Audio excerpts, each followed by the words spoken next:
Hello everyone, welcome to the Captain's Videoweblog. We are Sunday, January the 8th, 2017. So, it's a little bit past 7 a.m. I am really tired. So, I'm gonna try and make that, as fast as possible. So, what can I talk about? Yesterday I went to see the match against, Marseille versus Toulouse, and I was one of actually quite a lot of Marseille supporters to be there. So much so that it's actually kind of pissed off to lose his coach. He has every right to be pissed at us, but I mean maybe went a little bit far in his words, like saying that it's unforgivable and all that. Yeah, probably going too far there, bud. Um, but to be quite honest, though, I would be pissed if I saw if I went to the velodrome and saw a lot of jerseys of the opposing team outside of the parts where they're supposed to be. So yeah, I mean, and again, Toulouse is nowhere near as popular as Marseille. So yeah, sorry, bud. So to be fair though, I thought that we wouldn't be on time for the game because I was originally under the impression that we would leave around noon. So that's why I set my alarm at 10:30 a.m. I actually fell asleep because, well, I mean, I guess that's the kind of the things that happen. So yeah,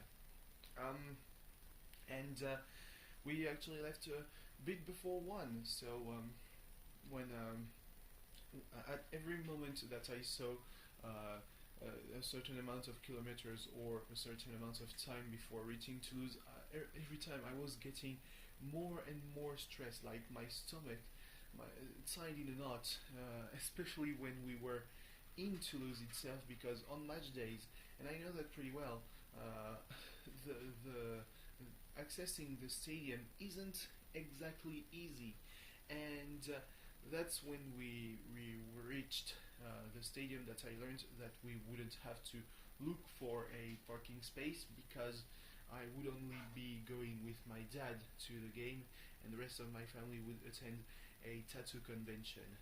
That will come into play a bit later. So yeah, we bought our tickets, and actually we were late for the game. Like the kickoff happened right after we got the tickets, and reached our stand, our part of the stand where our seats were around maybe the 10th minute. Yeah. To be fair, we hadn't missed a lot, and yeah, we're just like a couple of rows behind a bunch of two supporters, and probably as rabid as it gets. 10 or 10 to 20, maybe 25 dudes yelling at not the top of their lungs, like the dude with the megaphone had to yell, "Come on, you guys!" every like 2 minutes, just so that they wouldn't stop. Like if there was, a list of how to be the least supporter like as probably an organized group, they would have gone down the list and with nothing else to do by the end of the match. Like having to remotivate your group every 2 minutes, the unsynchronized clapping, chants with no lyrics. What else? Stopping stopping chanting during halftime. Yeah, it just didn't give a strong impression. And the worst part is they actually only got a little bit brave, going on the face of the Marseille invader when one dude with his Marseille flag draped over his shoulders went to see a couple of his friends. yelled, "You son of a bitch, go away!" Middle fingers and all that. Uh, yeah, they went to confront him like he wasn't even looking at them, and they went to confront him like he was some kind of invader when we were probably around maybe 1,000 Marseille supporters in the same stand, and that's without counting the actual amount of supporters from Marseille. The guys who are cordoned off by the cops and the stewards. Yeah, they were 800 by themselves, and in the stands we were maybe probably 1,500 more. So yeah, Marseille won after extra time. 2 goals from Cabela. I hate it, especially the second goal, because it had an assist from Alessandrini, and I'm like, this is quite possibly the worst possible thing to happen. Like, it's even worse than Gomis. Gomis doesn't get the ball very often, so you can kind of forgive him for forgetting how to play football. Cabela was playing on a wing, so he saw the ball fairly often, and yet just couldn't do shit. Choked on various occasions, and you're like, well, I mean, thank God that he scored those 2 goals, because I don't think he would have, gone through to the end of the game with the stuff that he showed. I mean, Bunassar was in the starting 11, and he only lasted until the 70th minute with his big old nothing, brought nothing to the game. Was way too often out of place, didn't go for the ball.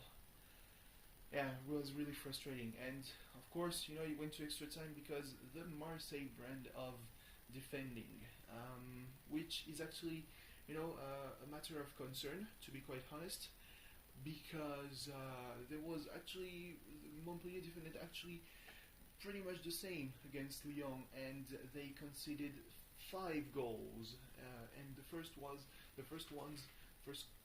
2 ones were in the first 10 minutes, 5 minutes apart. So yeah, and I'm saying that it's a matter of concern because there's been the draw for the round of 32 of the French Cup, and Marseille face Lyon at the tail end of January, like on the 31st, I think, or on the 1st of February. So yeah, in the middle of the week, basically. And yeah, that's sure. Maybe it was Lyon displaying their power level like Paris did against Bastia the day before. Handing out a 7-0 up 2-0 at halftime. Scored 5 goals in the second half. Ooh. So yeah, we'll see. I mean, we're facing Lyon 2 times in 2 weeks because 2 weeks from now we're facing them in the championship in Lyon, and 10 days after that is the cup game. So we'll see, really. And to be fair, though, January isn't going to be exactly easy for Marseille because next week is back to the Ligue 1 and facing Monaco as we start. Well, in Marseille, not that playing in Monaco is there's any kind of home field advantage, because I mean, Monaco, for being a team that scored the most goals out of the top 5 European leagues since the beginning of the season, they haven't been able to sell out their stadium, which is kind of a shame, to be quite honest. So yeah, so after the game, that's where the other part of the family was at a convention center outside Toulouse. Apparently, my mother was waiting for us in front of the stadium, but we didn't see her, and she waited there for 2 hours while we waited there for around 20 minutes. Like, she actually left around the end of regulation. She actually left the convention center around the end of regulation, so that we wouldn't have to wait for too much. But it went to extra time, so yeah, she waited. by the time we were out there, she actually waited for about an hour, which at this point, a normal person would have gone and tried to find a phone box. If you don't have your cell phone, you try to find a phone box and try to make a call. But nah, she didn't do that. She waited for 2 hours before coming back to the convention center, probably to pick up the rest of my family, because the convention was actually closing its doors. So yeah, it was just a whole mess. Wasn't really nice. So yeah. What else? What else? Really, it was a busy day, and when we came back home, so I watched the match, and soon after the end of the match, I fell asleep and woke up around 2 hours later, hearing the French dub of Game of Thrones, something that I have actually in 5 years not heard once. Like, oh yeah, probably heard the first season with the French dub. Yeah, but that's a while ago. And it's actually pretty weird because I heard the French voice of Ramsay Bolton, and I honestly think that it would it would have fit Renly Baratheon much more than the bastard of the North. Renly, brother of Stannis and Robert, the one who slept with Laura Tyrell, married with his sister, killed by the ghost and all that. So yeah, basically there's that. Anyway, just one last thing. John Cena posted a photo of Kenny Omega on his Instagram feed, and promised to start up some shit, and actually did that pretty well because Kenny Omega said on Twitter that he was actually leaving Japan for a while, probably to attend his injuries after the Wrestle Kingdom 11 match. So he's probably in Canada, but who knows? WWE has been crazy in 2016. Wouldn't expect any less in 2017. Maybe Kenny Omega in the Royal Rumble. That'll make people lose their fucking minds. So yeah, that's pretty much it. I think I'm gonna go to sleep now. Thanks for watching. See you tomorrow. Bye.